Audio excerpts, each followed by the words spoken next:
నా ప్రభు బిడ్డలారా, నీ ప్రార్థన భంగిమ నీ దీనత్వానికి సాదృశ్యంగా ఉంటుంది. కొంతమంది భక్తులు సాష్టాంగపడి ప్రార్థన చేశారు.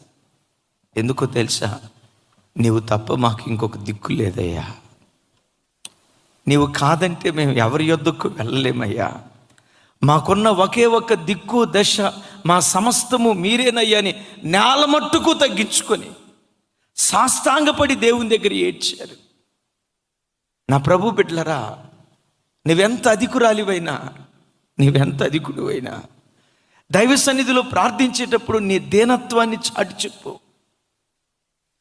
ఆ కాలంలో ప్రవక్తలు నెత్తి మీద బూడిద పోసుకొని బూడిదలో కూర్చొని గోనె పట్ట కట్టుకొని ప్రార్థన చేసేవాడు. ఇక్కడ యెషయా ప్రవక్త నడుమునకు గోనె పట్ట కట్టుకునేవాడు. చెప్పే కదా, గోనె పట్ట